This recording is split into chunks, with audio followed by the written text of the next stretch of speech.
সালামু আলাইকুম। আদা কেমন স্যার। আছি আমরা সবাই? ভালো স্যার। ওয়ালাইকুম আসসালাম। আলহামদুলিল্লাহ ভালো আছি। আপনি কেমন আছেন? আলহামদুলিল্লাহ, আমিও ভালো আছি। কথা কি ক্লিয়ারলি শোনা যাচ্ছে আমার? জি স্যার। জি। জি স্যার। স্ক্রিন দেখা যাচ্ছে? জি স্যার। ওকে। তো ঠান্ডা লেগেছে, তো আওয়াজ একটু এদিক সেদিক হতে পারে। সবাই একটু মনোযোগ দিয়ে শোনার চেষ্টা করব, তাহলে আশা করি প্রবলেম হবে না। আহ, 9 জন জয়েন করেছে মাত্র। আমাদের টাইম হয়ে গেছে, আমরা শুরু করি। লাস্ট ক্লাসে আমরা চ্যাপ্টার 2 পড়তেছিলাম। আমরা চ্যাপ্টার 2 এর একদম মোটামুটি সবকিছুই শেষ। জাস্ট লাস্টে ঊর্ধ্বপাতন এই টপিকটা বাকি ছিল। পাতন পর্যন্ত আমরা পড়েছিলাম। আমাদের কি সবার মনে আছে লাস্ট ক্লাসে আমরা কি পড়েছিলাম? জি স্যার। জি। এই যে পাতন, এই পাতন পদ্ধতি পর্যন্ত আমরা পড়েছিলাম। পাতন এটাকে আমরা কি বলি? এই যে পদ্ধতিটা, এই পদ্ধতিটা হচ্ছে কি আমাদের পাতন। এখানে আমরা কি কি করি? আমরা এখানে বাষ্পীভবন করি, ঘনীভবন করি। এর মাধ্যমে একাধিক তরলের মিশ্রণ থেকে অথবা একটা কঠিন এবং একটা তরলের মিশ্রণ থেকে আমরা তরলটাকে আলাদা করি, কঠিনটাকে আলাদা করি। এখানে কি কি পদ্ধতি আমরা ইউজ করি? আমরা ফার্স্টে বাষ্পীভবন করি, যে দুইটা পদার্থের বয়লিং পয়েন্ট বা যেটাকে আমরা কি বলি, স্ফুটনাঙ্ক, স্ফুটনাঙ্ক আলাদা থাকে। এই কারণে আমরা যখন তাপ দিই, একটা আগে ফুটে যায় আর একটা নিচে থেকে যায়। তো যেটা ফুটে বাষ্পীভূত হয়ে যায় সেই বাষ্পটাকে আমরা আলাদা করি। সেখানে একটা কন্ডেন্সার থাকে বা শীতক থাকে, সেই শীতকের মধ্য দিয়ে সেটাকে আমরা ঘনীভবন করি। ঘনীভবন করে পানি হিসেবে বা তরল হিসেবে আমরা আলাদা করে ফেলি। আশা করি সবার মনে আছে। কারো কি এটাতে কোনো ডাউট আছে যে আরেকবার বলতে হবে বা এরকম কিছু পাতন সম্পর্কে? জি স্যার, আরেকবার করলে ভালো হতো। আচ্ছা, ঠিক আছে। তো পাতন, সরি, পাতন আমরা কি বলছিলাম, যে পাতন হচ্ছে ফার্স্টে তাপ প্রয়োগ করে কোনো তরলকে যদি আমরা সেটাকে বাষ্পে রূপান্তর করি, এরপরে সেটাকে আবার তরলে রূপান্তর করি। এই পুরো যে প্রসেসটা আছে, সম্পূর্ণ প্রক্রিয়াটাকে আমরা বলি পাতন। পাতন মেইনলি আমরা কেন ইউজ করি? আমরা সাধারণত ফিল্টারিং এর জন্য বা সেপারেশনের জন্য আমরা ইউজ করি। যে দুইটা তরল, একাধিক তরল, সেই তরলগুলোর মধ্যে কি হতে হবে? তরলগুলোর মধ্যে একটা সুনির্দিষ্ট তোমার কি স্ফুটনাঙ্কের পার্থক্য থাকতে হবে। স্ফুটনাঙ্কের পার্থক্য বিশিষ্ট তরল, তাই না? স্ফুটনাঙ্কের পার্থক্য বিশিষ্ট যদি তরল থাকে, দুইটা তরল এবং এদের স্ফুটনাঙ্ক দুইটা আলাদা থাকে, তাহলে সেই ক্ষেত্রে এই দুইটা তরলকে, কিংবা তরল মাধ্যমের মধ্যে যদি কোনো একটা কঠিন মাধ্যম থাকে, একটা তরল মাধ্যমে কিছু কঠিন পদার্থ মিশ্রিত অবস্থায় আছে, আমাকে আলাদা করতে হবে। তো সেই ক্ষেত্রে আমরা কি করি? এই যে স্ফুটনাঙ্কটাকে ইউজ করে আমরা সেটাকে পাতন করি। পাতনে আমরা কি করি? ফার্স্টে তাপ প্রয়োগ করি। তাপ প্রয়োগ করে, এই ছবিটা দেখো, প্রসেসটা বুঝতে পারলেই হবে যে এটা হচ্ছে কি আমাদের ডিস্টিলেশন ফ্লাস্ক বা গোলতলি ফ্লাস্ক। ঠিক আছে, এটাকে কি বলা হয়? এটাকে বলা হয় গোলতলি ফ্লাস্ক অথবা ডিস্টিলেশন ফ্লাস্ক, পাতন ফ্লাস্ক। তো এই ফ্লাস্কের ভিতরে আমরা সাধারণত মিশ্রণটা নেই, যে একাধিক তরলের অথবা তরল এবং কঠিনের মিশ্রণ, এই মিশ্রণটাকে আমরা এই পাত্রের ভিতরে নেই। এরপরে কি করি? এরপরে সেটাকে তাপ দেই। এটাকে বুনসেন বার্নার কিংবা যে কোনো মাধ্যমে এটাকে আমরা তাপ দেই। যখন আমরা তাপ দেওয়া হয় তখন কি হয়? ভিতরের তরল এবং কঠিন দুইটাই তাপ গ্রহণ করে, দুইটাই তাপ গ্রহণ করে, এদের আস্তে আস্তে তাপমাত্রা বাড়তে থাকে। তাপমাত্রা বাড়তে বাড়তে যখন এই তরলের, ঠিক আছে, যে স্ফুটনাঙ্ক, আমরা তো জানি কি তরলের স্ফুটনাঙ্ক হয়, কঠিন পদার্থের সাধারণত স্ফুটনাঙ্ক হয় না। আর যদি হয়েও থাকে তাহলে সেটা কি অনেক বেশি তরলের চাইতে। তাহলে তরল পদার্থটা আগে স্ফুটনাঙ্কে পৌঁছে যায়। যখন তরল পদার্থটা স্ফুটনাঙ্কে পৌঁছে যায় তখন সে কি হয়? বাষ্পে পরিণত হওয়া শুরু করে। আমরা গ্রাফে দেখেছিলাম যে তখন এটা স্ফুটনাঙ্কে পরিণত হয়ে, মানে স্ফুটনাঙ্কে পৌঁছে যায়, তখন সেটা কি হয়? স্টেট চেঞ্জ করে, এটার অবস্থা পরিবর্তন করে, তরল তখন বাষ্পে পরিণত হয়। তাহলে এখানেও সেম ঘটনা ঘটে, তরলটা বাষ্পে পরিণত হয়। তরলটা যখন বাষ্পে পরিণত হয় তখন এই যে দেখো, এখানে একটা ছোট নল আছে এক সাইডে। এই নল দিয়ে তরল বাষ্পটাকে কি করা হয়? চ্যানেল করে এই কন্ডেন্সারের ভিতরে পাঠিয়ে দেওয়া হয়। তরলটাকে এভাবে, সরি, তরলের বাষ্পটাকে চ্যানেলের মাধ্যমে এই কন্ডেন্সার বা শীতকের মধ্যে পাঠিয়ে দেওয়া হয়। এটার নাম আমরা কি দেখেছিলাম? আরেকটার নাম হচ্ছে শীতক, তাই না? শীতকে পাঠিয়ে দেওয়া হয়। শীতকে কি হয়? শীতকে এক সাইড থেকে ঠান্ডা পানি ঢোকানো হয়, কোল্ড ওয়াটার, যেটা কি এই যে এই টিউবটার চারপাশ থেকে ঘিরে থাকে। তাহলে টিউবটা থেকে তাপ গ্রহণ করতে থাকে ঠান্ডা পানি, এবং ঠান্ডা পানি তাপ গ্রহণ করে গরম হয়ে এদিক দিয়ে বের হয়ে চলে যায়। তাহলে এই মাঝখানে কি ঘটনা ঘটে? এই যে বাষ্প, বাষ্প থেকে তাপ গ্রহণ করলে, বাষ্প থেকে যদি আমি কি করে ফেলি, তাপ বিয়োগ করে দিই, তাহলে কি থাকে বলো তো? আমি বাষ্প থেকে তাপ সরিয়ে ফেললাম, কি থাকবে আমার? পানি থাকে। আমার তরলটা থাকবে না? বলো তো। জি। বাষ্প থেকে যদি আমি তাপ সরিয়ে ফেলি তাহলে কি আমার তরল থাকার কথা না? এইটা কি আমরা বুঝতে পারি?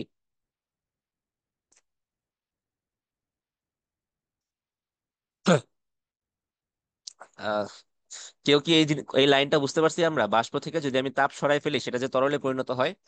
জি স্যার। জি স্যার। কিভাবে হলো? কারণ যখন তরলকে আমরা তাপ দিয়েছিলাম তখন তরলের গতিশক্তি বেড়ে গিয়ে তো সেটা বাষ্পে পরিণত হয়েছিল, তাই না? সেম কাজ যদি আমি উল্টা কাজটা করি, বাষ্প থেকে যদি আমি সেই তাপটা সরিয়ে ফেলি তাহলে কি হয়ে যাবে? সেই গতিশক্তিটা কমে যাবে, গতিশক্তিটা কমে সেটা একটা তরলে রূপান্তরিত হবে। তাহলে বাষ্প থেকে আমি এখানে কি করতেছি, এই যে শীতকের মাধ্যমে বাষ্প থেকে তাপ সরিয়ে ফেলতেছি। এই যে ঠান্ডা পানি ঢুকতেছে এবং গরম পানি বের হচ্ছে, তাহলে পানি তো গরম হতে নিশ্চয়ই একটা পরিমাণ তাপ দরকার। এই তাপটা পাচ্ছে কোথা থেকে? এই তাপটা পাচ্ছে ভিতরের বাষ্প থেকে। তাহলে বাষ্প থেকে তাপ হারাচ্ছে, বাষ্প তাপ হারাচ্ছে এবং এই পানিটা তাপ গ্রহণ করছে। তাহলে বাষ্প যদি তাপ হারায় সেটা কিসে পরিণত হবে? তরলে পরিণত হবে। বাষ্প তাপ হারিয়ে তরলে পরিণত হবে। দেখো এখানে সেম ঘটনাই ঘটতেছে, যে এখানে তোমার প্রথমে বাষ্প হয়েছে বা স্টিম হয়েছে, এটাকে আমি চ্যানেলের মাধ্যমে এই শীতকের মধ্যে ঢুকাই দিলাম, তাহলে শীতকে যখন যাচ্ছে তখন এটা তাপ হারাচ্ছে, হারাতে হারাতে কি হয়ে যাচ্ছে, এটা ঘনীভূত তরলে পরিণত হচ্ছে। এখানে যেহেতু পানি দিয়েছিলাম এই কারণে কনডেন্সড ওয়াটারে পরিণত হয়েছে। আমি যদি এখানে পানি না দিয়ে অন্য কিছু দিতাম তাহলে কনডেন্সড সেই তরলে রূপান্তরিত হইতো। তরলে রূপান্তরিত হতে হয়ে সেটাকে আমি সংগ্রাহক ফ্লাস্কে সংগ্রহ করছি। তাহলে আমার এখানে ঘটনা ঘটতেছে বেসিক্যালি দুইটা। প্রথমটা হচ্ছে কি, বাষ্পীভবন হচ্ছে কার? তরলের। যেই তরলটা দিয়েছি সেই তরলের বাষ্পীভবন হচ্ছে, এবং সেই তরল বাষ্পটাকে আমি আবার কি করতেছি, আবার ঠান্ডা করার মাধ্যমে ঘনীভবন করছি। মনে আছে আমাদের ঘনীভবন কাকে বলে? বাষ্পীভবন এবং ঘনীভবন। বাষ্পীভবন হচ্ছে কি, কোনোকে তরলকে বাষ্পে রূপান্তর করার প্রক্রিয়াকে বাষ্পীভবন বলে। আর ঘনীভবন কাকে বলে? যে বাষ্পকে শীতল করে তরলে পরিণত করার প্রক্রিয়াকে ঘনীভবন বলে। তাহলে আমরা এখানে দুইটা ঘটনাই ঘটতেছে। আমাদের এখানে বাষ্পীভূত হচ্ছে, আবার কি, সেটাকে ঠান্ডা করে তরলে রূপান্তর করতেছি, তাহলে ঘনীভবনও হচ্ছে। বাষ্পীভবন এবং ঘনীভবন এই দুটো যখন একসাথে করা হয়, একসাথে যদি আমরা করি, এই পুরো প্রসেসটার নাম হচ্ছে আমাদের পাতন। মনে পড়েছে? জি স্যার। জি স্যার। আচ্ছা, আর কারো কোনো কোয়েশ্চেন না থাকলে আমরা নতুন টপিকে যাব।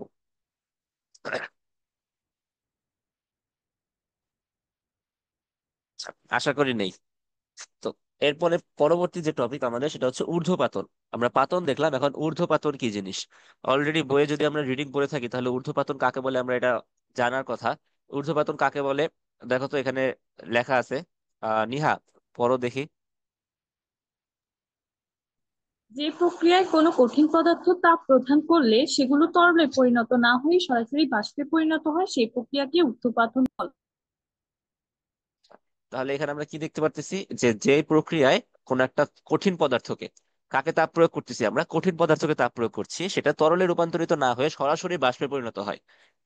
তাহলে এটা তো আমাদের একদম বেসিক যে কণার গতিতত্ত্ব ছিল সেটাকে তো ভায়োলেট করে ফেলতেছে।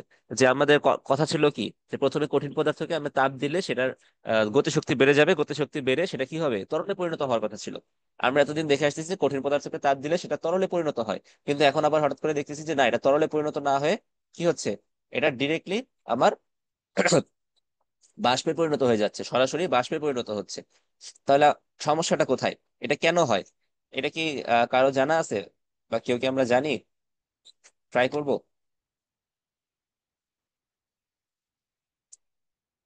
যে কেউ,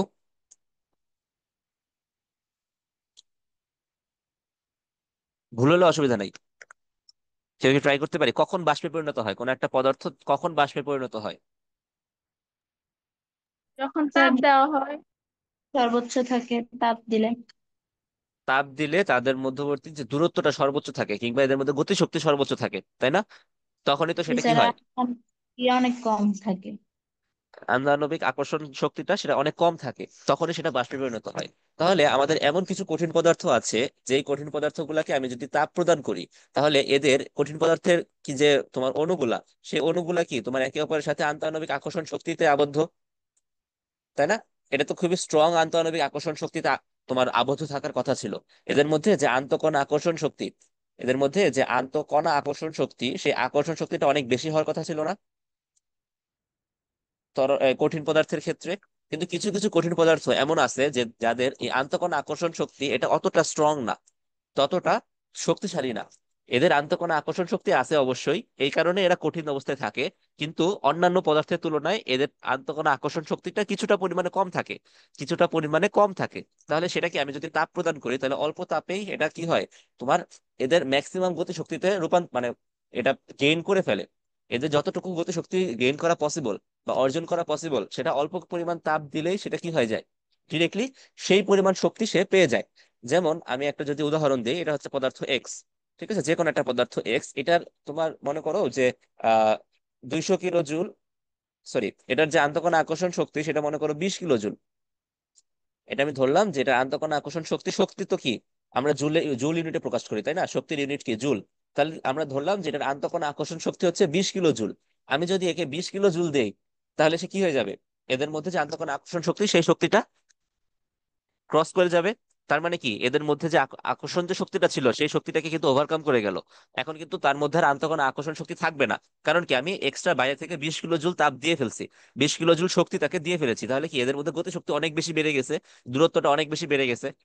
ঠিক আছে, সাধারণত তোমার যে কঠিন পদার্থগুলো আছে সেগুলোর মনে করো যে 100 কিলো জুল, 200 কিলো জুল এরকম যদি এনার্জি থাকে, সেখানে যদি আমি 20 কিলো জুল দেই, তাহলে কি সেটা তোমার বাষ্পে পরিণত হবে? যেটার হ্যাঁ। আন্তঃকণ আকর্ষণ শক্তি 100 কিলো জুল, সেটাকে আমি যদি 20 কিলো জুল দেই, এটা কখনোই বাষ্পে পরিণত হবে না। কিন্তু কিছু কিছু কঠিন পদার্থ আছে যাদের কি আন্তঃকণ আকর্ষণ শক্তিটা এরকম কম, খুব একটা বেশি না, কম।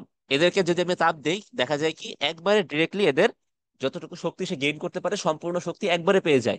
যখন সম্পূর্ণ শক্তি একবারে পেয়ে যায়, তখন আর সে লিকুইড অবস্থায় থাকতে চায় না। তার কণাগুলোর মধ্যে আকর্ষণ শক্তি একদমই কমে যায়, এবং একদমই কমে যাওয়ার কারণে এটা দূরত্বটা অনেক বেশি বেড়ে যায়। এই কারণে সেটা ডিরেক্টলি বাষ্পে পরিণত হয়। ঠিক আছে, তাহলে যে প্রক্রিয়ায় এই কঠিন পদার্থকে তাপ প্রদান করলে সেটা তরলে পরিণত না হয়ে মাঝখানে যে তরল স্টেপটা আছে সেটাকে স্কিপ করে ডিরেক্টলি বাষ্পে পরিণত হয়ে যায়, মানে সে একবারেই এই পরিমাণ শক্তি সে অর্জন করে ফেলে, যেই পরিমাণ শক্তি তার আন্তঃকণা আকর্ষণ শক্তিটাকে ওভারকাম করে ফেলে। তার মধ্যে আর আন্তঃকণা আকর্ষণ শক্তি ক্ষুদ্রতম একদম মিনিমাম হয়ে যায়। তখন এই ধরনের যে পদার্থগুলো আছে, এরা যেই প্রক্রিয়ায় বাষ্পে পরিণত হয় সেই প্রক্রিয়াটার নাম হচ্ছে ঊর্ধ্বপাতন। সেই প্রক্রিয়াটার নাম হচ্ছে ঊর্ধ্বপাতন। আর যে ধরনের পদার্থ, যেই পদার্থগুলো এই কাজ করে তাদেরকে বলা হয় ঊর্ধ্বপাতিত পদার্থ। ঊর্ধ্বপাতিত, যেই পদার্থগুলা এই ধরনের কাজ করে তাদেরকে বলা হয় ঊর্ধ্বপাতিত পদার্থ। আর যেই প্রক্রিয়ায় এই কাজটা ঘটে সেই প্রক্রিয়াটার নাম হচ্ছে ঊর্ধ্বপাতন। এখানে আরেকটা ঘটনা ঘটে। আমরা চাপের সাথে পরিচিত, ফিজিক্সে আমরা চাপ পড়েছি না? জি। আমরা কি বাষ্পচাপ জানি? বাষ্পচাপ কি জিনিস শুনেছি এই টার্মটা, বাষ্পচাপ? না স্যার। আচ্ছা, শুনি নাই। তো বাষ্পচাপ হচ্ছে, মনে করো কোন একটা পদার্থ, ঠিক আছে, যে কোনো একটা পদার্থ, এই পদার্থটা সেটা কঠিন হোক, তরল হোক, বায়বীয় হোক, যেটাই হোক না কেন, এই পদার্থটা তার আশেপাশের সারাউন্ডিং, এর আশেপাশে তো সবগুলাকে আমরা বলি কি পরিবেশ, তার পরিবেশের ওপর কিছু পরিমাণ চাপ সবসময় প্রয়োগ করতে থাকে। যে কোনো পদার্থ তার পরিবেশের উপর সে ভিতর থেকে বাইরের দিকে কিছু পরিমাণ চাপ সবসময় কি করতে থাকে, অ্যাপ্লাই করতে থাকে, প্রয়োগ করতে থাকে। ঠিক আছে, এখন যখন আমরা কঠিন পদার্থ, তরল পদার্থ চিন্তা করি, সেই তরল পদার্থের ক্ষেত্রে এই যে এই তরল পদার্থের একদম সারফেসের যে অণুগুলা আছে, একদম তরল পদার্থের একদম বাইরের লেয়ার, এই লেয়ারে তো কিছু অণু আছে। এই অণুগুলা তোমার কি হয়, সাধারণত তরল এবং বাষ্পের মাঝামাঝি কোনো একটা জায়গায় থাকে। ঠিক আছে, এরা সবসময় কি, এরা সবার বাইরে আছে, এদের এনার্জিটা সবচেয়ে কম। এই কারণে এদের কি থাকে, এরা তরল এবং বাষ্পের মাঝামাঝি একটা অবস্থায় থাকে। এরা যে কোনো মোমেন্টে বাষ্প হয়ে বের হয়ে চলে যাওয়ার জন্য রেডি থাকে। আমরা ইভাপোরেশন পড়েছি না? ইভাপোরেশনের বাংলা কি? পুকুরের পানি যে তোমার কিংবা কোনো একটা পানিকে আমি যদি রেখে দেই, তরল পদার্থকে রেখে দেই, সেটা যে তোমার উড়ে যায়, এটাকে কি বলা হয়? বাষ্পীভূত হওয়াই বলা হয়। যেটাকে আমরা, যদি এটা স্বতঃস্ফূর্ত ভাবে ঘটে, একা একা ঘটে, তাপ দিয়ে না ঘটে, তখন সেটাকে আমরা বলি ইভাপোরেশন। ঠিক আছে, যদি এটা কোনো তাপ ছাড়াই কোনো তরল পদার্থ থেকে বাষ্পে পরিণত হয়ে যায়, তখন সেটাকে আমরা বলি ইংলিশে ইভাপোরেশন, বাংলায় বাষ্পীভবনই বলি। বাংলায় অন্য কোনো টার্ম নেই, কিন্তু ইংলিশে আমরা সেটাকে বলি ইভাপোরেশন। এটা কি হইতে থাকে, সবসময় তোমার বাষ্পীভূত বাষ্পীভূত হওয়ার জন্য রেডি অবস্থায় থাকে। তাহলে এই যে কণাগুলা, এই কণাগুলা পরিবেশের উপর যেই পরিমাণ চাপ প্রয়োগ করে, সেই চাপকে আমরা সাধারণত বলি বাষ্পচাপ। ঠিক আছে, এই চাপটাকে আমরা বলি বাষ্পচাপ। এখন এই কঠিন পদার্থগুলা, এই কঠিন পদার্থের ক্ষেত্রেও কিছু কিছু কঠিন পদার্থের ক্ষেত্রেও বাষ্পচাপ আছে। এই যে যেগুলো ঊর্ধ্বপাতিত বস্তু, এদের কি থাকে, বাষ্পচাপ থাকে। এদের একদম বাইরের যে লেয়ারের যে কণাগুলো আছে এরা কি থাকে, এরা পরিবেশের উপর চাপ দিতে থাকে সবসময়। সবসময় পরিবেশের উপর কিছু পরিমাণ চাপ দিতে থাকে। এখন এই চাপটা যদি কোনো কারণে পরিবেশের চাপের চাইতে কম হয়ে যায়, কি বললাম, যে এই চাপটা পরিবেশের চাপের চাইতে যদি কম হয়, যেমন এটা হচ্ছে আমার পুরা পরিবেশ, এর মাঝখানে একটা বস্তু আছে, এই পরিবেশ তাকে চাপ দিচ্ছে হচ্ছে মনে করো যে 2 নিউটন পার মিটার স্কোয়ার। আমরা কি কথা বুঝতে পারতেছি নাকি বেশি কঠিন হয়ে যাচ্ছে? স্যার বেশি কঠিন একটু হয়ে গেলে, আসতে বললো। হ্যাঁ আচ্ছা, এটাই। যদি বেশি কঠিন মনে হয় তাহলে আমাকে থামায় বলবো যে আরেকবার বলেন বা একটু আসতে বলেন। দেখো আমরা কি জানলাম, যে বাষ্পচাপ বলে একটা কথা আছে, একটা টার্ম আছে যেটার নাম হচ্ছে বাষ্পচাপ। যেটা কি করে, সাধারণত তরল পদার্থ তার সারফেসের লেয়ারের যে তোমার কণাগুলো আছে সেগুলো কি বাষ্প আর তরলের মাঝামাঝি অবস্থায় থাকে, এরা পরিবেশের দিকে যে পরিমাণ চাপ দেয় এটাকে আমরা বলি বাষ্পচাপ। তাহলে এটাকে একদম খুবই সিম্পল ভাবে চিন্তা করতে পারি আমি যে আমার প্রত্যেকটা বস্তুর উপর দুইটা চাপ ক্রিয়া করতেছে, একটা হচ্ছে পরিবেশ এই বস্তুকে চাপ দিচ্ছে, যেটাকে আমরা কি বলি বায়ুমণ্ডলীয় চাপ। বায়ুমণ্ডলীয় চাপ বলি আমরা আগের দিন দেখছিলাম, আশেপাশে সবকিছু আমার বস্তুকে আমাকে চাপ দিচ্ছে সব সময়। আর আরেকটা কি, আরেকটা হচ্ছে বস্তুটা এই বাইরের পরিবেশকে চাপ দিচ্ছে, এই বস্তুটা বাইরের পরিবেশকে চাপ দিচ্ছে। দুই ধরনের চাপ, ঠিক আছে, একটা হচ্ছে বাষ্পচাপ আর একটা হচ্ছে পরিবেশের বায়ুমণ্ডলীয় চাপ।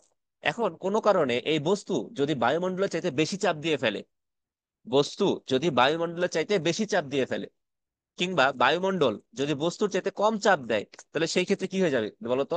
আমি একটা বেলুন আমি ফুলাচ্ছি, এখন এই বেলুনের মধ্যে কি তোমার আশেপাশ থেকে বাতাস চাপ দিচ্ছে অবশ্যই এটাকে। এই কারণে প্রথমে ভিতরে যখন কোনো কিছুই নাই তখন বেলুনটা একদম চুপসে আছে। আমি যখন ভিতরে আস্তে আস্তে বায়ু ভরতেছি তখন কি হচ্ছে, বেলুনটা আস্তে আস্তে ফুলতেছে, তার এই যে রাবারটা আছে চারপাশে সমানভাবে ছড়ায় যাচ্ছে। কারণ কি, ভিতরে চাপ বাড়তেছে। আমি ভিতরে যদি চাপ বাড়াতে বাড়াতে বাড়াতে বাড়াতে বাইরের চাপের চাইতে বেশি চাপ কুদিয়ে ফেলি, তাহলে বেলুনটা কি হয়ে যাবে, ফেটে যাবে। এটাই তো হওয়ার কথা নাকি? জি স্যার। হ্যাঁ, এখন সেম জিনিস চিন্তা করো একটা, যে কোনো পদার্থের ক্ষেত্রে, যে কোনো পদার্থের সেও কি করতেছে, বাইরের পরিবেশে চাপ দিচ্ছে। যতক্ষণ পর্যন্ত এই চাপটা তোমার বাইরের পরিবেশের চাপের চাইতে কম আছে ততক্ষণ পর্যন্ত পদার্থ যেরকম ছিল সেরকমই আছে, কোনো অসুবিধা নাই। কিন্তু যদি কোনো কারণে পদার্থের চাপটা বাইরের চাপের চাইতে বেশি হয়ে যায়, তখন সেই ক্ষেত্রে কি হবে, সেই ক্ষেত্রে তার যে অণুগুলা আছে সে চাপে বের হয়ে চলে আসতে, সে অণুগুলা কি আর সার্ফেসে থাকতে চাবে? সে কিন্তু আর থাকতে চাবে না, সে বাইরের দিকে চলে আসতে চাবে। এখন এই যে ঊর্ধ্বপাতিত বস্তুগুলা, এই ঊর্ধ্বপাতিত বস্তুগুলার এই বাষ্পচাপটা অনেক বেশি থাকে, এই ঊর্ধ্বপাতিত বস্তুর বাষ্পচাপটা অনেক বেশি থাকে। এ আগে থেকেই চায় যে সে যাতে তাড়াতাড়ি বের হয়ে চলে আসে, সারফেস থেকে বের হয়ে বাতাসে চলে আসে বা পরিবেশে চলে আসে। তাহলে কি, সে আগে থেকে একটা জিনিস চাচ্ছে, আমি তাকে একটু তাপ দিলাম, তাহলে আরো তাড়াতাড়ি কাজটা করে ফেলবে। যে আগে থেকে কোনো কিছু চায় না তাকে তো আমাকে জোর করে করাইতে হবে। কিন্তু এই ঊর্ধ্বপাতিত বস্তুগুলা কি আগে থেকেই চায় যে তার কণাগুলা পরিবেশে চলে আসুক।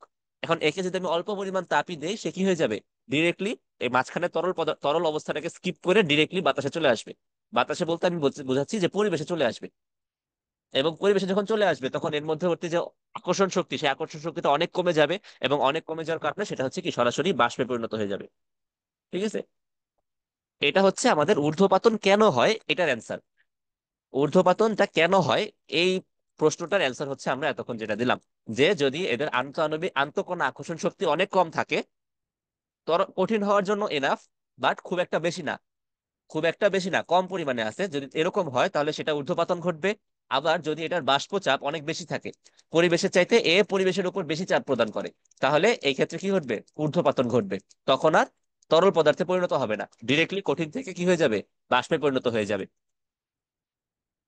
ঠিক আছে, তাহলে আমরা কি জানলাম, ঊর্ধ্বপাতন কাকে বলে? আহ সাবেকুন নাহার রোহি।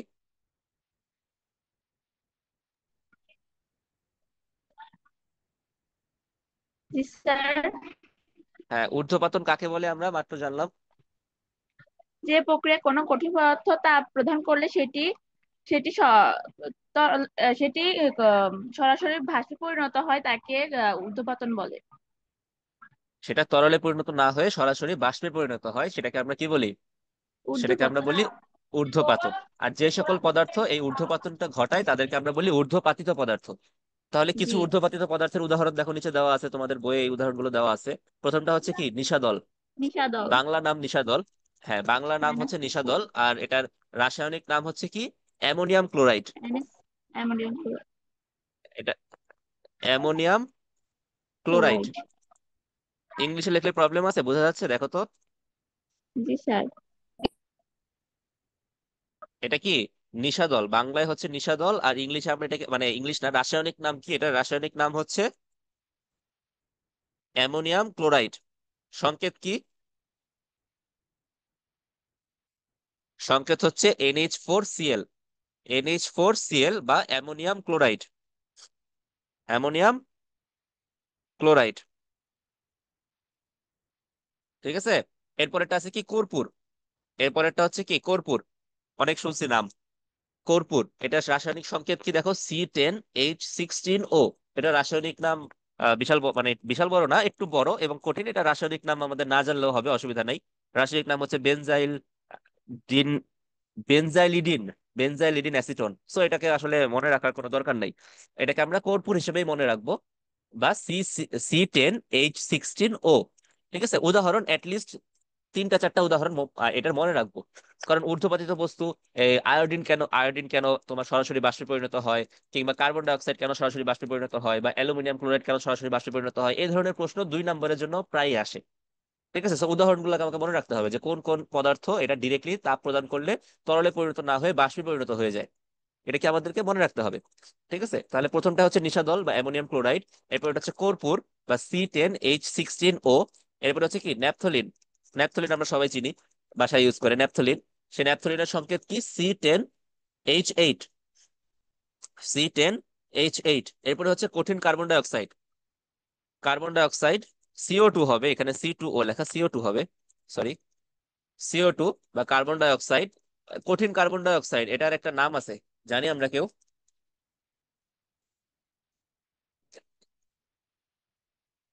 কঠিন কার্বন ডাই অক্সাইডের আরেকটা নাম আছে, কেউ বলতে পারবো? এটা তো কার্বন ডাই অক্সাইডই বলে। হ্যাঁ, কার্বন ডাই অক্সাইড বলে, এটার আরেকটা নাম আছে, এটা হচ্ছে ড্রাই আইস। এটাকে বলা হয় ড্রাই আইস। ঠিক আছে, শুনেছি আমরা আগে কখনো? না স্যার। আচ্ছা। তো অনেক সময় MCকিউ তে আসে যে ড্রাই আইস কি। ঠিক আছে, তো ড্রাই আইস হচ্ছে কঠিন কার্বন ডাই অক্সাইড। কারণ কার্বন ডাই অক্সাইড তো সাধারণত গ্যাস আকারে থাকে, তাই না? কার্বন ডাই অক্সাইড কি থাকে? সাধারণত গ্যাস আকারে থাকে। কিন্তু এটাকে যদি আমি কঠিন করতে চাই, তাহলে আবার বলো তো, তাপ কি এখান থেকে দিতে হবে নাকি তাপ সরাতে হবে? সরাতে হবে। এখান থেকে তাপ সরিয়ে ফেলতে হবে। কারো কোনো ডাউট আছে? তাপ দিতে হবে নাকি সরাতে হবে? কোনো দ্বিমত?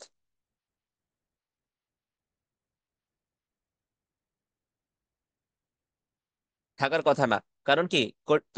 কার্বন ডাই অক্সাইড সাধারণত গ্যাস আকারে থাকে, সেটাকে যদি আমি কঠিন করতে চাই, তার মানে কি, তার মধ্যে আন্তঃআণবিক আকর্ষণ শক্তিটা বাড়াতে হবে, তার মধ্যে গতিশক্তি কমাতে হবে। গতিশক্তি কমাতে হলে কি করতে হবে? তাকে, তার থেকে তাপ সরাই ফেলতে হবে। তাহলে কঠিন কার্বন ডাই অক্সাইড অবশ্যই কি অনেক ঠান্ডা। কারণ কার্বন ডাই অক্সাইড তো রুম টেম্পারেচারে কি থাকে, গ্যাস আকারে থাকে। সেটাকে ঠান্ডা করতে হলে তাপ অনেক সরাই ফেলতে হবে। তাহলে তাপ সরাতে সরাতে সেটা কি অনেক শীতল করে ফেলতে হয়, অনেক ঠান্ডা হয়ে যায়। তো ড্রাই আইস হচ্ছে কি খুবই ঠান্ডা একটা পদার্থ। এটার টেম্পারেচার অনেক কম, -78°C মতো। এটার তোমার টেম্পারেচার। ঠিক আছে, তো কঠিন কার্বন ডাই অক্সাইড বা ড্রাই আইস, এই জন্য এটাকে বলা হয় ড্রাই আইস। এটা সাধারণত পাউডার পাউডার থাকে, এবং এটা আমি রুম টেম্পারেচার নিয়ে আসার সাথে সাথে এটা কি হয়ে যায়, তোমার বাষ্পীভূত হয়ে যাওয়ার চেষ্টা করে। এই কারণে কি এটা হচ্ছে ঊর্ধ্বপাতিত বস্তু, কারণ তাপ দিলে কোনো তরল কার্বন ডাই অক্সাইড পাওয়া যায় না সাধারণত। নর্মাল টেম্পারেচারে তরল, মানে নর্মাল প্রেসারে তরল কার্বন ডাই অক্সাইড পাওয়া পসিবল না। আইদার কঠিন কার্বন ডাই অক্সাইড অথবা ডিরেক্টলি গ্যাসিয়াস স্টেটে চলে যায়, ডিরেক্টলি গ্যাসিয়াস স্টেটে চলে যায়। ঠিক আছে। আহ খুবই, তোমার মাঝখানে খুবই ভাইরাল একটা ছিল স্মোক বিস্কিট, বা বিস্কিট খাওয়ায় সেখান থেকে ধোঁয়া বের হয়, দেখেছি বা শুনেছি আমরা। স্মোক বিস্কিট, মাঝখানে কিন্তু এটা, এই ট্রেন্ডটা খুবই আহ ওই যে বেড়ে গেছিল স্যার যে গোল গোল একটা কি জানি মুখে দিলে ধোয়া বের হয় ওইটা। মুখে দিলে ধোঁয়া বের হয়। হ্যাঁ, বিস্কিটের মতো দেয়, সেটা মুখে দিলে ধোঁয়া বের হয়। অনেকে হয়তো বা খেয়েছি, হয়তো বা অনেকে জানি না। কিন্তু এটা হচ্ছে কি, তোমার সাধারণত এই যে লিকুইড নাইট্রোজেন অথবা কঠিন কার্বন ডাই অক্সাইড, এই দুইটার যে কোনো একটা ইউজ করা হয় এই ধোঁয়াটা তৈরি করার জন্য। কারণ কি? কারণ এটা হচ্ছে লিকুইড নাইট্রোজেন হচ্ছে সাধারণত লিকুইড অবস্থায় থাকে। আমি বাতাসে, মানে নর্মাল টেম্পারেচার বাতাসে খুললেই সেটা একদম ডিরেক্টলি বাষ্পে পরিণত হয়ে যায়। অথবা ওই কঠিন কার্বন ডাই অক্সাইড দিয়ে দেয় কয়েকটা, একটু কয়েক চিমটি, সেটা কি হয়ে যায় বাতাসে চলে আসলেই সেটা তোমার রুম টেম্পারেচার চলে আসলেই সেটা গ্যাসিয়াস কার্বন ডাই অক্সাইডে পরিণত হয়ে যায়। ঠিক আছে, এরপরে আছে কি আয়োডিন। আয়োডিন হচ্ছে আমাদের একটা ঊর্ধ্বপাতিত বস্তু। আয়োডিনকে যদি আমি, আয়োডিন সাধারণত সলিড অবস্থায় থাকে, সাধারণত আয়োডিন কি সলিড অবস্থায় থাকে বা কঠিন অবস্থায় থাকে, এটাকে যদি আমি তাপ দেই, তাপ দিলে এটা ডিরেক্টলি বাষ্পে পরিণত হয়। এরপরে আছে অ্যালুমিনিয়াম ক্লোরাইড, AlCl3 বা অ্যালুমিনিয়াম ক্লোরাইড। অ্যালুমিনিয়াম ক্লোরাইডও কি এক ধরনের ঊর্ধ্বপাতিত বস্তু, এটাকে তাপ দিলে ডিরেক্টলি কি হয়ে যায়, বাষ্পে পরিণত হয়। আচ্ছা, এখানে আমাদের একটা এই প্রসেসের একটা ছবি দেওয়া আছে।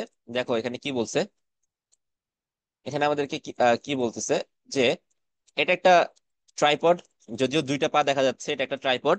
এই ট্রাইপডের উপরে আমি একটা তোমার এই ফানেলের মতো, তার নিচে একটা চাইনা ডিশ বা ওয়াচ গ্লাস, এই যে একটা গ্লাস, এখানে যে কোনো কিছু নিতে পারি আমি। এখানে ল্যাবের কিছু তো, কি বলে এটাকে, অ্যাপারেটাস এখানে আমরা পরিচিত হয়ে নেই, যেহেতু আমরা দেখতে পাচ্ছি সামনে। এটার নাম কি, এই যে যে স্ট্যান্ডটা যেটার উপর রাখা হয়েছে, এই স্ট্যান্ডটার নাম কি? মাত্রই বললাম। এরপর এটার নাম হচ্ছে, এটার তিনটা পা থাকে, ওই সাইডে আরেকটা পা আছে দেখা যাচ্ছে না। এটার নাম হচ্ছে ট্রাইপড স্ট্যান্ড, বা বাংলায় হচ্ছে কি ত্রিপদী। বাংলায় আমরা সাধারণত বলি কি ত্রিপদী। তো এটা হচ্ছে ট্রাইপড স্ট্যান্ড। এর উপরে আছে কি, এটা যে এই যে তোমার একটা ডিশের মতো বস্তু, এটা হচ্ছে নাম হচ্ছে চাইনা ডিশ অথবা ওয়াচ গ্লাস। এটা আরেকটা নাম আছে ওয়াচ গ্লাস। এটাকে চাইনা ডিশও বলা হয়, ওয়াচ গ্লাসও বলা হয়। এর উপরে এই যে তোমার জিনিসটা আছে, এটা হচ্ছে কি একটা ফানেল। ফানেল আমরা চিনি না, চোঙা বা ফানেল, যেটা দিয়ে হচ্ছে তোমার লিকুইড, আমরা কোনো চিকন মুখওয়ালা বোতলে যখন আমরা ঢুকাই তখন কি সাধারণত এটা ইউজ করি। ফানেলটাকে, এটাকে ইনভার্টেড করে উপরে রেখে দেওয়া হয়েছে। ফানেলটা কি করা হয়েছে, তোমার উল্টায় এখানে রেখে দেওয়া হয়েছে। এটা হচ্ছে ফানেল, তাহলে লিখে রাখি সাইডে,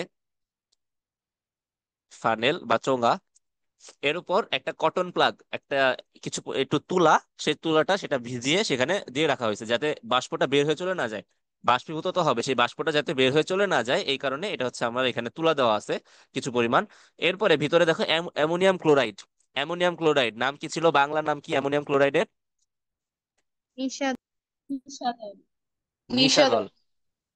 অ্যামোনিয়াম ক্লোরাইড বা কিছু পরিমাণ নিশাদল নেওয়া হয়েছে। সেই নিশাদল নেওয়ার পরে কি করছি, আমি নিচে থেকে বুনসেন বার্নার দিয়ে আমি এটাকে তাপ দিচ্ছি। এই যে বার্নার, এই বার্নার দিয়ে আমি এটাকে তাপ দিচ্ছি। এখন এখানে তাপ পাচ্ছে, তাপ পেয়ে কি হবে, অ্যামোনিয়াম ক্লোরাইড হচ্ছে একটা ঊর্ধ্বপাতিত বস্তু, তাহলে এটা ডিরেক্টলি কিসে পরিণত হবে? এটা কি লিকুইড হওয়ার কোনো চান্স আছে? এটা লিকুইড হওয়ার কোনো চান্স নাই, এটা ডিরেক্টলি বাষ্পে পরিণত হবে।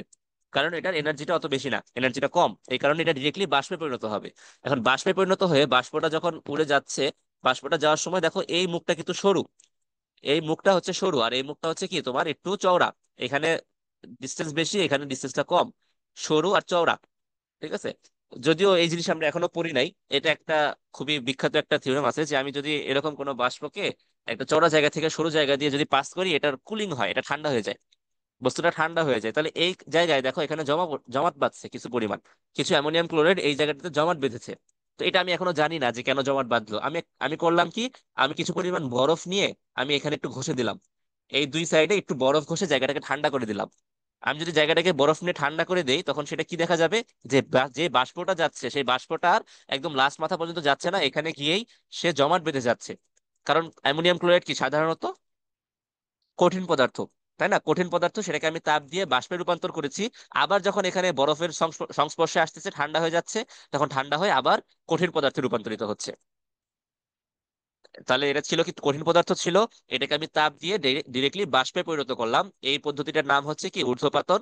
এই পদ্ধতিটার নাম হচ্ছে আমাদের ঊর্ধ্বপাতন। এবং ঊর্ধ্বপাতিত বস্তুটাকে, সেটাকে আমি আবার ঠান্ডা করে কঠিন পদার্থে নিয়ে চলে আসলাম। এটার নামও কি আবার আগের মতোই, ওই যে তোমার বাষ্পকে আবার কি করতেছি, কঠিন পদার্থে রূপান্তর করতেছি আগের মতোই, ঘনীভবন। ঠিক আছে, এটাকে আবার আগের মতোই আমরা কনডেনসেশন বা ঘনীভবন বলতে পারি। লিকুইডে পরিণত করার যে প্রসেস, সেটার নামও ঘনীভবন। আবার কি এই যে তোমার সলিডে পরিণত করলাম, এটাও কি, এটাও হচ্ছে এক ধরনের ঘনীভবন। তাহলে এখানে আমার ফার্স্টে হচ্ছে ঊর্ধ্বপাতন, ঊর্ধ্বপাতনের পরে এটাকে যদি আমি ঠান্ডা করি, সেটা আবার ঘনীভূত হয়ে কি হয়ে যাচ্ছে, লিকুইড আর হচ্ছে না, ডিরেক্টলি সলিডে রূপান্তরিত হচ্ছে। কারণ কি, কারণ এটার না, কারণ এগুলো এই ধরনের পদার্থকে আমরা বলি ঊর্ধ্বপাতিত পদার্থ বা ঊর্ধ্বপাতন। ঠিক আছে, তাহলে আজকে যে টপিকটা পড়লাম ঊর্ধ্বপাতন, এই সম্পর্কে কারো কোনো প্রবলেম আছে বা কোনো কোয়েশ্চেন আছে, থাকলে করো।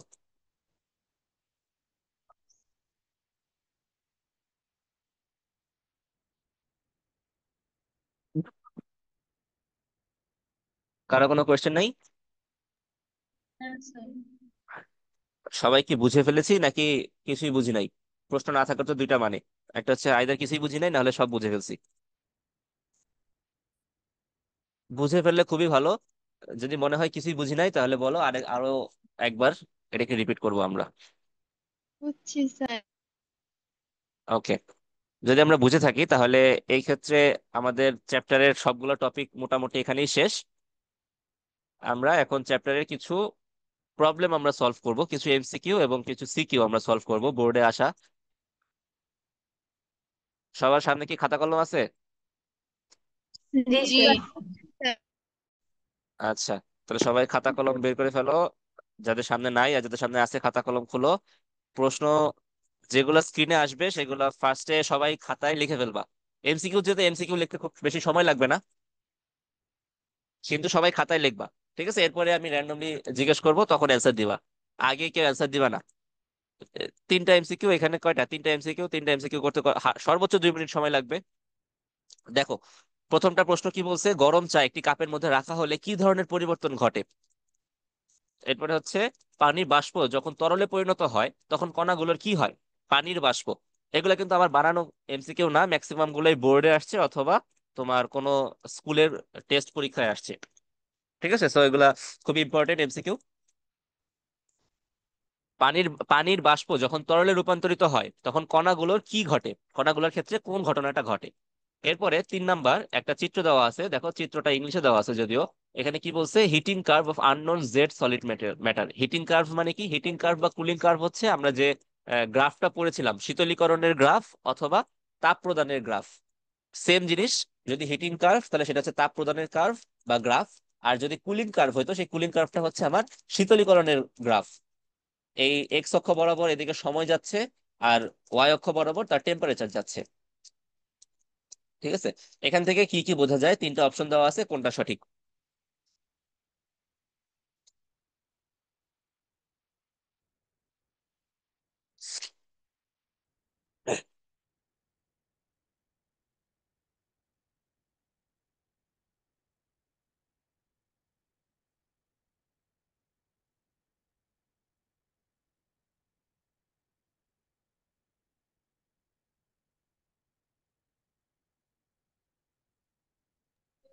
স্যার, হ্যাঁ বলো। আমরা কি শুধু প্রশ্ন লিখবো নাকি আনসারও লিখবো?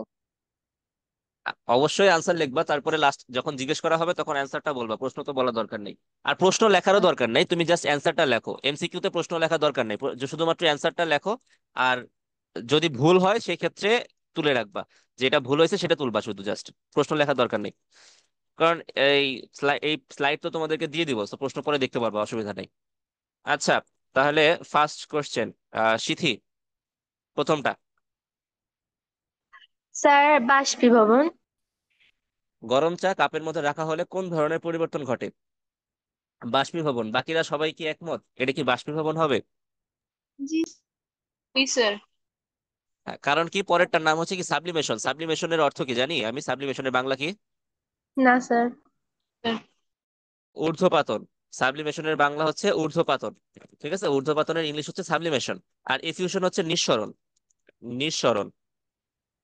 ঠিক আছে, তাহলে ঊর্ধ্বপতন তো ঘটতেছে না, কারণ গরম চা কাপের মধ্যে রাখলে সাধারণত কি হবে, তোমার এটার যে বাষ্পটা আছে যে চায়ের যে এটা আছে সেখান থেকে ধোঁয়া উঠতে থাকে, আমরা দেখি কি ধোঁয়া উঠতে থাকে, তাহলে সেখানে বাষ্পীভূত হতে থাকে, তাই না? এই চাটা থেকে ধোঁয়া উঠতে থাকে, তাহলে এখানে বাষ্পীভবন ঘটবে।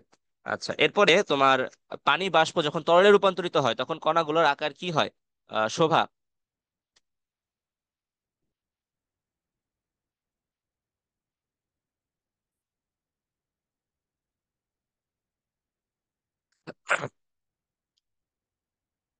শোভা কি ক্লাসে আছো? তোমার ক্যামেরাও অফ, মাইক অফ। আসছি স্যার। আচ্ছা, 2 নাম্বারটা, পানি বাষ্প যখন তরলে রূপান্তরিত হয় তখন কণাগুলোর কি হয়? স্যার, এটা পারি না, 3 নম্বরটা পারি। আচ্ছা, 2 নাম্বারটা কে পারবে?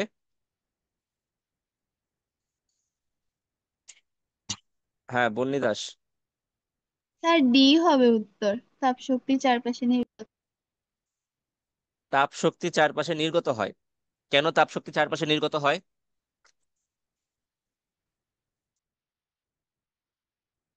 কেন? ডি অ্যান্সার, অ্যান্সার কেন হলো? ওই যে স্যার বলবো? এই তাপ সরিয়ে ফেলে না তরলে পরিণত হওয়ার সময়, তখন তো বাষ্পে থাকে, বাষ্প থেকে তরলে পরিণত হওয়ার সময় তো তাপ সরিয়ে দিতে হয়, মানে তখন তাপ শক্তি চারপাশে মানে সরিয়ে দেয় আর কি। তাপ শক্তি এখান থেকে বের হয়ে যায়, এই কারণে আমরা বলতে পারি তাপ হ্যাঁ। শক্তি চারপাশে নির্গত হয়। তাই না? হ্যাঁ। বাষ্প থেকে তরলে রূপান্তরিত করতে হলে আমাকে তাপ সরাই ফেলতে হয়। তার মানে সেই জি। ক্ষেত্রে তাপ শক্তি চারপাশে নির্গত হয়। এটা হচ্ছে আমাদের কারেক্ট অ্যান্সার। আচ্ছা, তাহলে এটা প্রথমটা হচ্ছে বাষ্পীভবন, পরেরটা হচ্ছে কি তাপ শক্তি চারপাশে নির্গত হয়। 3 নাম্বারটা জানি কে পারবে, বললো মাত্রই।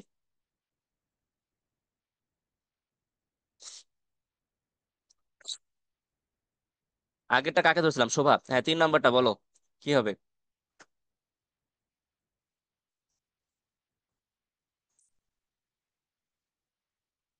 3 নাম্বারের অ্যান্সার কি হবে?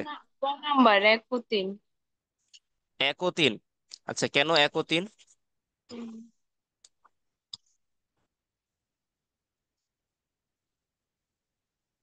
কেন হলো 1 ও 3? কেন? অ্যান্সারটার রিজনটা বলো।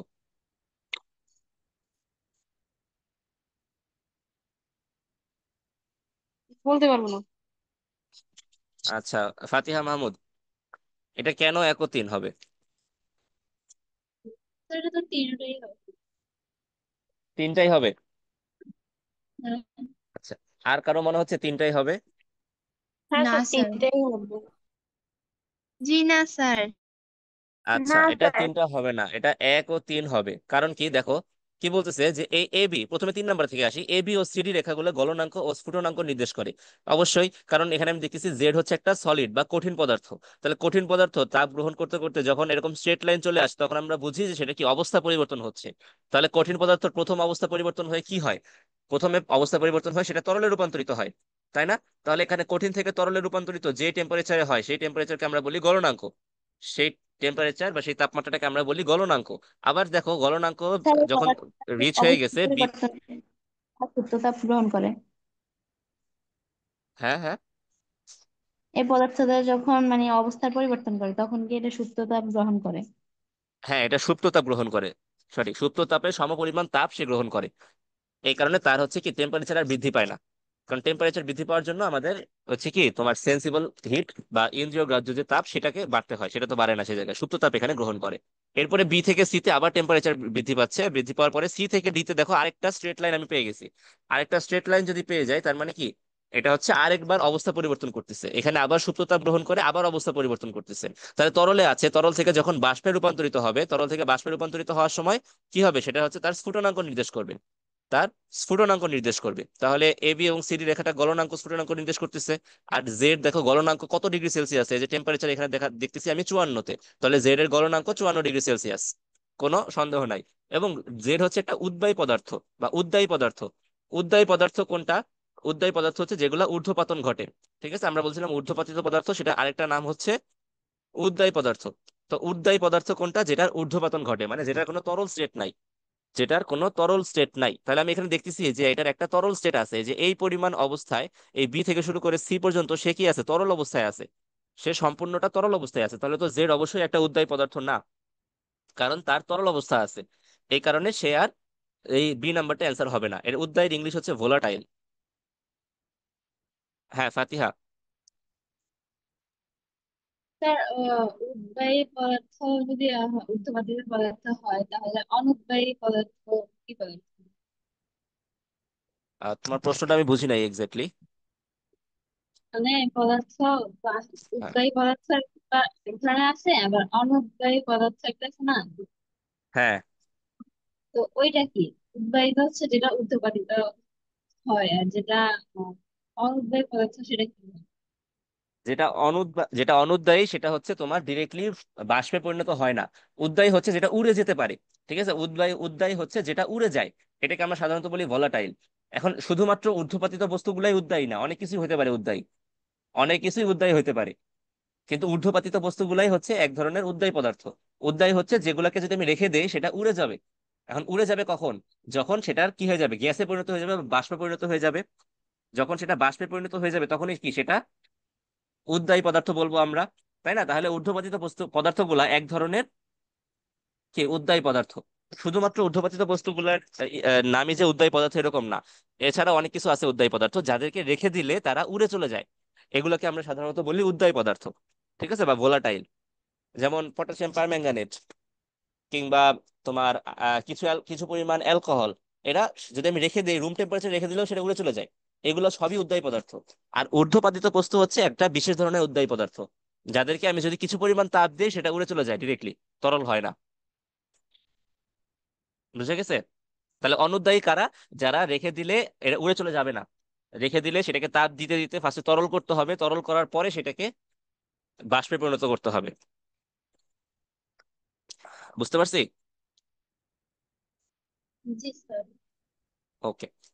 আচ্ছা, তাহলে এটার অ্যান্সার হচ্ছে 1 ও 3। 1 ও 3 কয় নাম্বারে আছে? 1 ও 3 হচ্ছে আমাদের সি নাম্বারে আছে। আচ্ছা, নেক্সট দেখো কি বলছে, মোম কোন ধরনের যৌগ? আহ, স্যার হাইড্রোকার্বন। আচ্ছা, মোম হচ্ছে কি আমাদের হাইড্রোকার্বন। কারণ কি, মোম তো কার্বোহাইড্রেট না, আমরা পড়ছি মোম হচ্ছে এক ধরনের হাইড্রোকার্বন। মোম এক ধরনের হাইড্রোকার্বন। হাইড্রোকার্বন মানে কি, যেটার মধ্যে কার্বন এবং হাইড্রোজেন, শুধুমাত্র কার্বন এবং হাইড্রোজেন বিদ্যমান, এটা এগুলোকে আমরা সাধারণত বলি হাইড্রোকার্বন। কার্বোহাইড্রেটে কি থাকে? কার্বোহাইড্রেটে কার্বন থাকে, হাইড্রোজেন থাকে, অক্সিজেনও থাকে কিছু পরিমাণ। উদ্বায়ী পদার্থ না, কারণ মোমে তো তরল তরল অবস্থা হয়।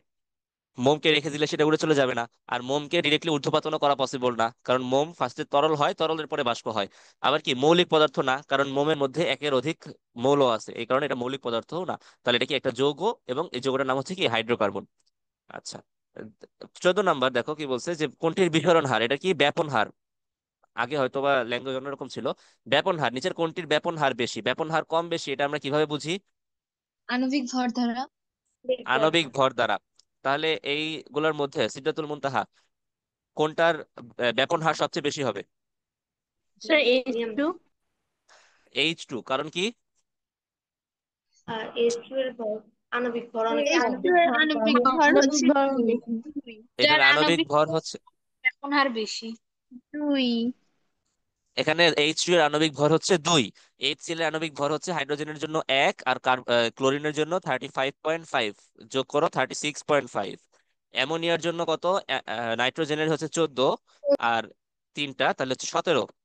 কার্বন ডাই অক্সাইডের হচ্ছে 44, কার্বনের হচ্ছে 12, আর দুইটা অক্সিজেনের হচ্ছে 16×2 = 32। তাহলে হচ্ছে আমাদের 44।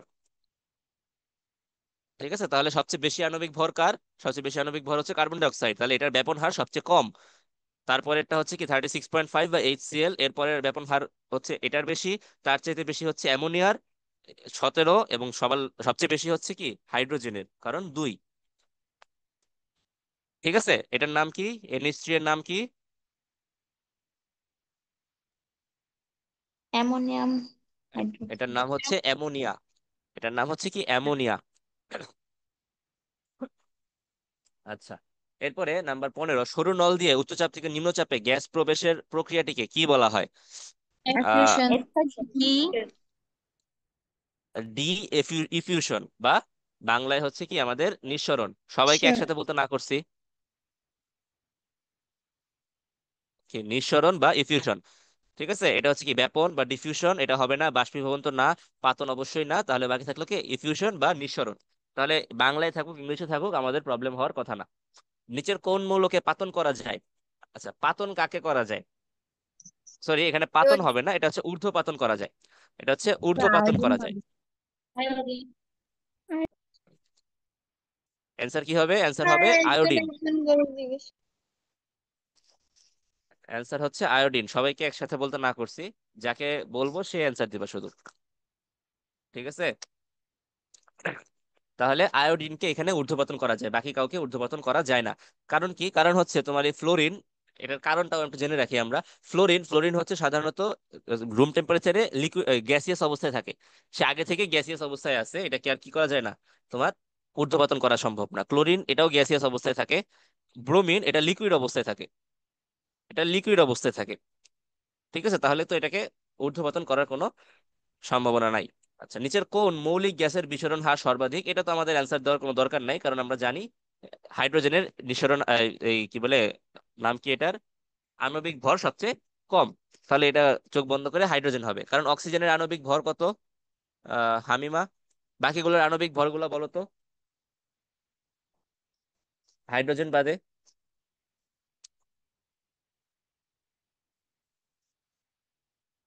হামিমা বিনতে আমিন। জেনারেল ভর তো 32, 32। আচ্ছা, হ্যাঁ, কে বললা? ফাতিহা। অক্সিজেনের কত? 32। জি। নাইট্রোজেনের কত? 28। নাইট্রোজেন না, না, 14। নাইট্রোজেনের একটা নাইট্রোজেনের হচ্ছে 14।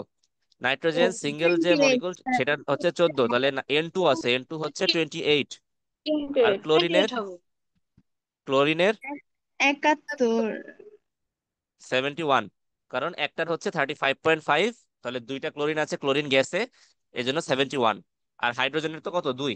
তাহলে এটার নিঃসরণ হার, সরি বিস্মরণ হার বা ব্যাপন হার সবচেয়ে বেশি হচ্ছে কার? হাইড্রোজেনের।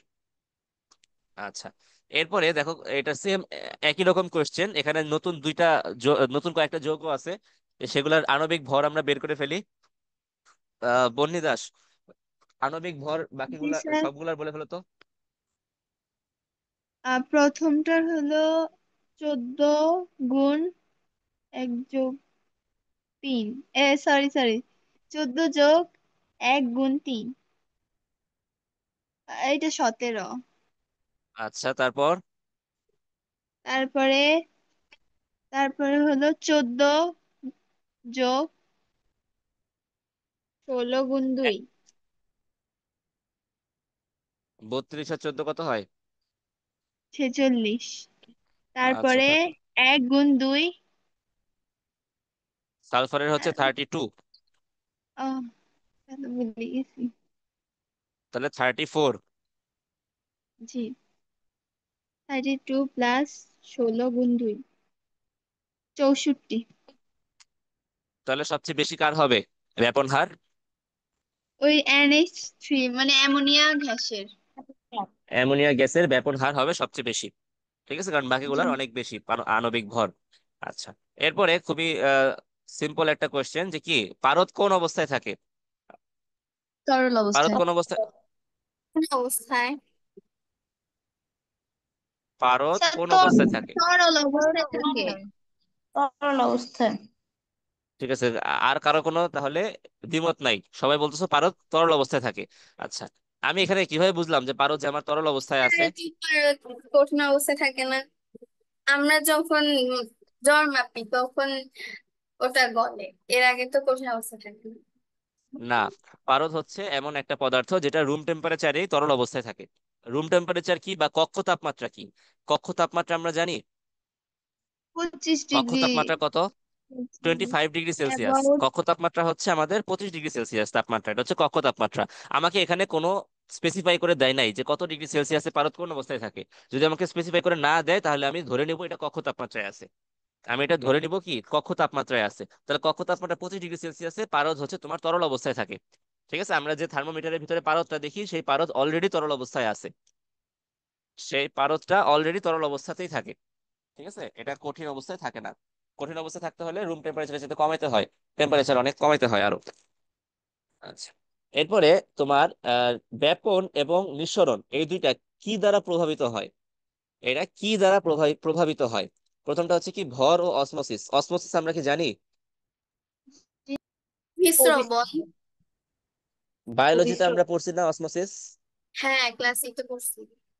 হ্যাঁ, বায়োলজিতে আমরা অসমোসিস পড়ছি। অসমোসিস কি তোমার সাধারণত কোন একটা মেমব্রেনের ভিতর দিয়ে, সেমি পারমেবল মেমব্রেনের ভিতর দিয়ে।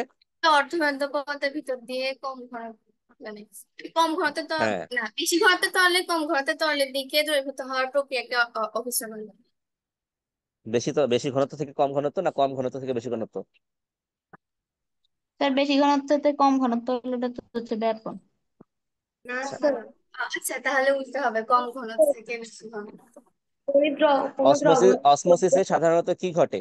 অসমোসিসে সাধারণত কি ঘটে? অসমোসিসে হচ্ছে আমাদের একটাতে একটা লঘু দ্রবণ থাকে, একটা হচ্ছে গুরু দ্রবণ থাকে। একটার মধ্যে ঘনত্ব কম থাকে, মানে আমাদের এই সলিউট বা দ্রব কম থাকে, দ্রাবক বেশি থাকে, মানে পানি বেশি থাকে বা দ্রাবক বেশি থাকে। আর একটার মধ্যে কি থাকে, তোমার দ্রব বেশি থাকে, দ্রাবক কম থাকে। তাহলে যেটাতে দ্রাবক কম বা পানি কম সেটাতে যায় না অসমোসিসে। যেখানে পানি বেশি আছে সেখান থেকে পানি যেখানে কম আছে সেটাতে যায়, সেটা হচ্ছে কি আমাদের অসমোসিস। আমরা কি এইটুকু বুঝতে পারছি?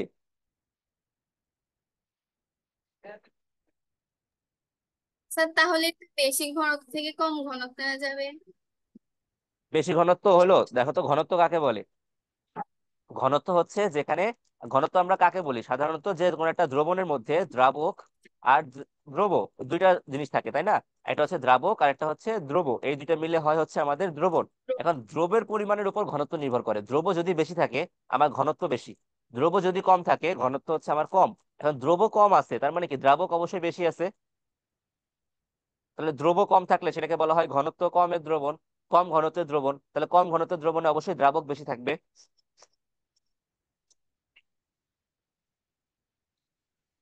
কম ঘনত্ব, কম ঘনত্বের দ্রবণে কি থাকবে, দ্রাবক অবশ্যই বেশি থাকবে। এটুকু কি আমরা বুঝতে পারছি?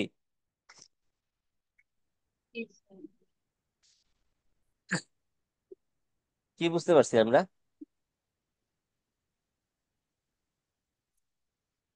ঘনত্ব কম হইলে দ্রাবক বেশি থাকে। ঘনত্ব যদি কম হয় সেক্ষেত্রে আমাদের দ্রাবকটা বেশি থাকে।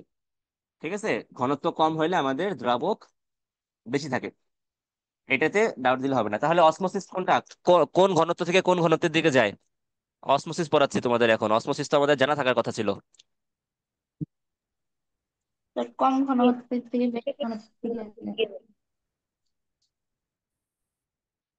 কম ঘনত্ব থেকে আমাদের বেশি ঘনত্বের দিকে যায়, সেটাকে আমরা বলি অসমোসিস। তাহলে বাকি অপশনগুলো চেক করো, বাকি অপশনগুলো কি আছে।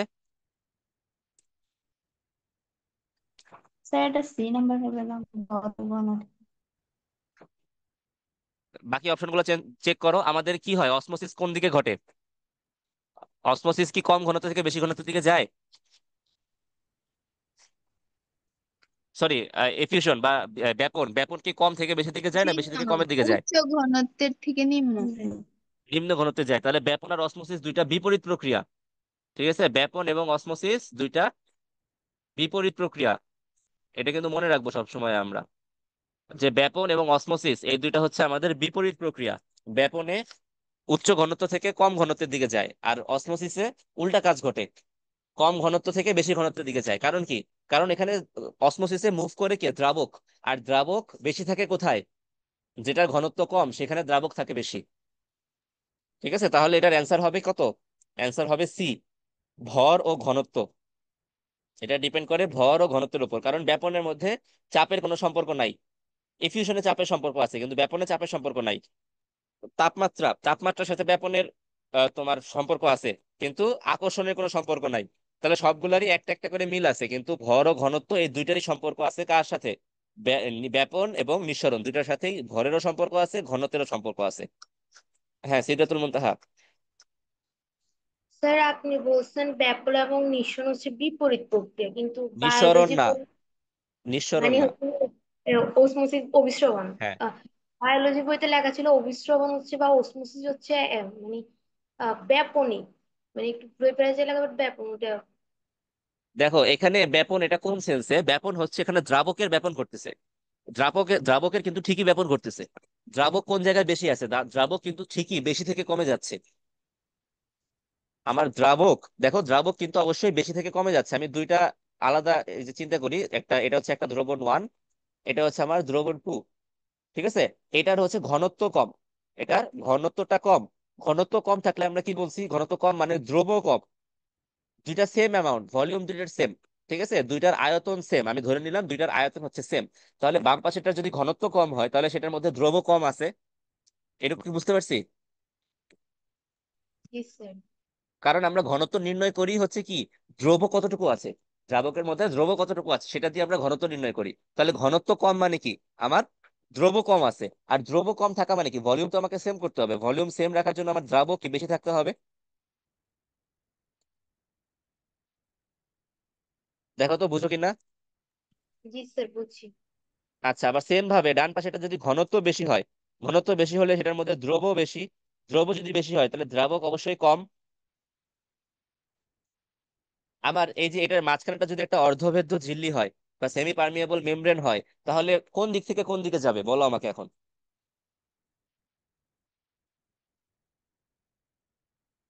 কোন দ্রবণ থেকে কোন দ্রবণে যাবে? তার কোশ্চেনটা বল।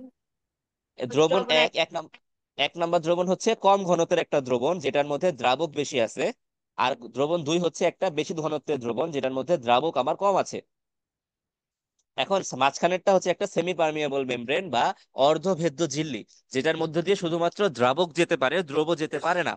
এখন কোন দিক থেকে কোন দিকে আমার এই দ্রাবকটা মুভ করবে, বা অসমোসিস কোন দিক থেকে কোন দিকে হবে, কোন দ্রবণ থেকে কোন দ্রবণে হবে?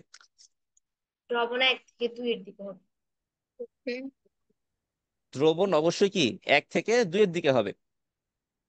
এটা কি কারো কোনো এখানে প্রবলেম আছে? দেখো তো, বায়োলজিতে আমরা সবাই পড়ে আসছি। এখানে অসমোসিসটা ঘটে কোন দিক থেকে? যেখানে দ্রাবক বেশি আছে সেখান থেকে, যেটার মধ্যে দ্রাবক কম আছে সেদিকে ঘটবে না অসমোসিস?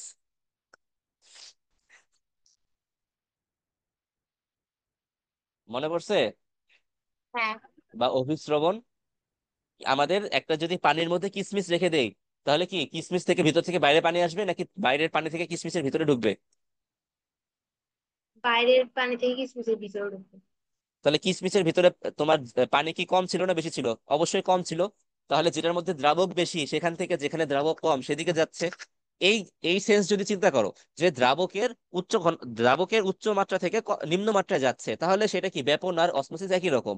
কিন্তু আমরা তো সাধারণত দ্রাবকের উপর চিন্তা করি না, আমরা অসমোসিস যখন বলি তখন আমরা বলি যে কম ঘনত্বের থেকে বেশি ঘনত্বের দিকে যায়, কম ঘনত্ব থেকে বেশি ঘনত্বের দিকে যায়। এই কারণে আমি বলছি যে অসমোসিস আর ব্যাপন হচ্ছে বিপরীত প্রক্রিয়া। কারণ যদি আমরা ঘনত্ব চিন্তা করি, ঘনত্ব কিন্তু যেটাতে দ্রাবক বেশি সেখানে ঘনত্ব কম, তাহলে কম ঘনত্ব থেকে বেশি ঘনত্বের দিকে যাচ্ছে। কিন্তু ব্যাপনে আমার উল্টা ঘটনা ঘটতেছে, আমরা জানি যে ব্যাপনে যেখানে ঘনত্ব বেশি সেখান থেকে যেখানে ঘনত্ব কম সেই দিকে যাচ্ছে আমার বস্তুর কণাগুলা। কেন বিপরীত বলছি বুঝতে পারছো? জি স্যার। ওকে। এরপরে 36 নাম্বার, এক রসায়ন শিক্ষার্থী পানিতে একটি কালির ফোঁটা মিশিয়ে দেয়। কয়েক মিনিট পর দেখা যায় সমভাবে মিশে যায়, প্রক্রিয়ার নাম কি? বিশ্বরণ। বিচরণ। বিসরণ বা ব্যাপন। ওকে, ব্যাপন। ঠিক আছে। নিচের কোন গ্যাসটির ঘনত্ব সবচেয়ে বেশি? বলতো কোন গ্যাসটির ঘনত্ব সবচেয়ে বেশি? গ্যাসের ঘনত্ব আমি কিভাবে নির্ণয় করব? জানি আমরা গ্যাসের গ্যাস। ঘনত্ব আমরা কিভাবে নির্ণয় করি? না স্যার। আমরা জানি না, না? মোল দিয়ে করি। কি দিয়ে? মোল দিয়ে। মোল দিয়ে। আচ্ছা, আর? যে একটা সূত্র ছিল, W equals to S V M by 1000। আচ্ছা, এখানে তো আমার ডাব্লু দেওয়া নাই। আমরা ঘনত্ব দরকার, ঘনত্ব। বি।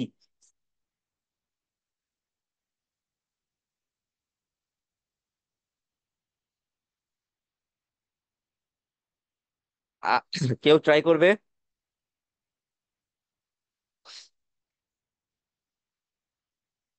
আমরা কি কেউ ট্রাই করতে চাই? হ্যাঁ, পারি। স্যার, ভর ভাগ আচ্ছা, আয়তন দিয়ে করা যায় না? আচ্ছা, রো ঘনত্ব মানে কি নির্ণয়। সাধারণত আমাদের হচ্ছে ভর বাই আয়তন। হ্যাঁ, অবশ্যই রো হচ্ছে কি আমাদের ডেনসিটি, হচ্ছে কি আমাদের ভর বাই এম/ভি। আয়তন, তাই না? ভর বাই আয়তন। এখন দেখো এই যে আমাদের যে একদম গ্যাসের যে ইকুয়েশন, আমরা গ্যাসের ল এটাকে আমরা পড়েছি, PV equals to nRT. PV equals to nRT, এটা কি আমরা পড়েছি? জি স্যার। আচ্ছা, পেটের আমরা বেশি আসলে ঘনত্ব। আচ্ছা, এটা হচ্ছে হয়তো বা আমরা পড়ি নাই। এখন দেখো, যদি পিভি ইকুয়ালস টু এনআরটি আমরা পড়ি, তাহলে দেখবো যে আমার যে ঘনত্বের ফর্মুলা, এটাকে আমি সুন্দর মতো সাজায় লিখতে পারি যে তোমার পিএম বাই আর টি, যেখানে টি হচ্ছে টেম্পারেচার, আর হচ্ছে একটা ধ্রুবক, পি হচ্ছে আমার প্রেসার, এবং এম হচ্ছে আমার আণবিক ভর। ঠিক আছে, এখানে আমার কাছে প্রেসার দেওয়া নাই, তোমার ধ্রুবক আমি জানি না, টেম্পারেচার আমি জানি না, কোনো সমস্যা নাই। আমি দেখতেছি যে আমার রো এটা ডিরেক্টলি প্রপোর্শনাল কার সাথে?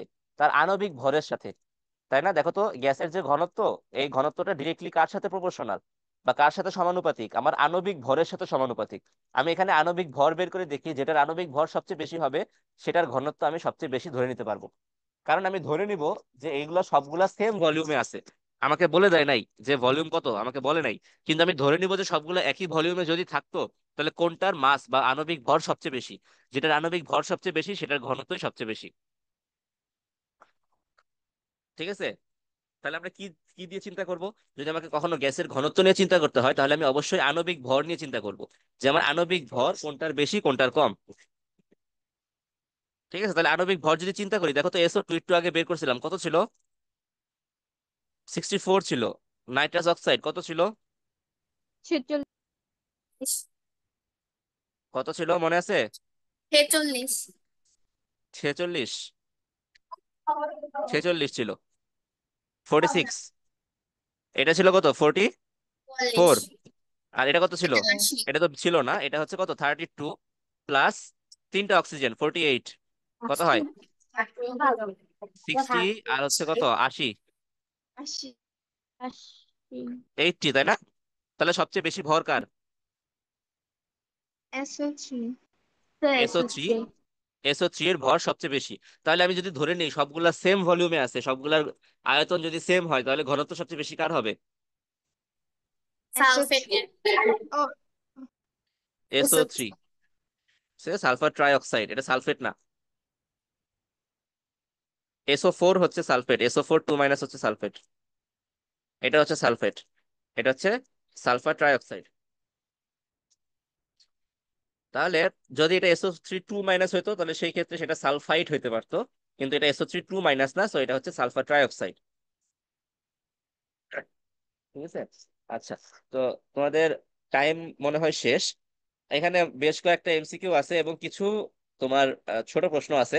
তাহলে তোমাদের এটা বাড়ির কাজ থাকবে, যে কালকে তো আমাদের ক্লাস হবে ইনশাল্লাহ, কালকে এই সবগুলার MCকিউ গুলা এবং এই যে 10টা ছোট প্রশ্ন আছে, এই 10টা ছোট প্রশ্ন সবাই লিখে ফেলবা বাসায়। ঠিক আর আছে? এগুলা কি পারা? আপনি ইয়েতে দিয়ে দিবেন?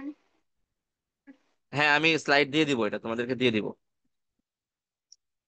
তোমাদেরকে স্লাইড দিয়ে দিব সবগুলার। তোমার কি বলে যে এই বাকি যে কয়টা আছে 38 থেকে শুরু করে 74 পর্যন্ত, অল্প কয়েকটা, 5টা না 6টা বাকি আছে, এবং 10টা ছোট প্রশ্নের উত্তর। তাহলে সবাই কি করবা, আজকের মধ্যে করে কালকে ক্লাসের আগেই।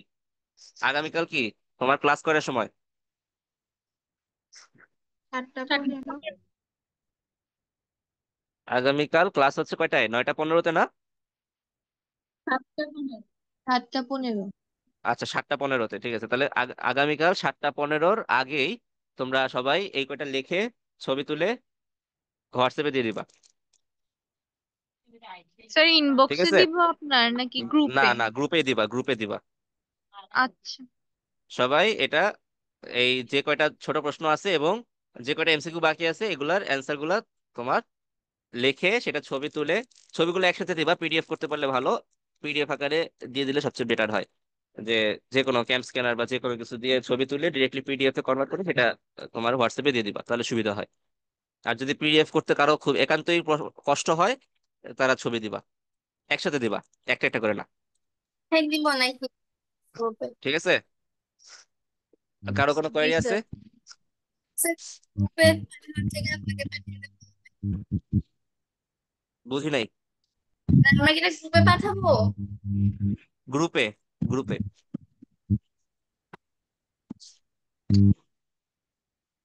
ঠিক আছে? আচ্ছা, তাহলে যদি কারো কোনো প্রবলেম না থাকে, তাহলে আজকে এই পর্যন্তই। সবাই ভালো থাকো, কালকে দেখা হবে ইনশাল্লাহ। আসসালামু আলাইকুম স্যার। ওয়ালাইকুম।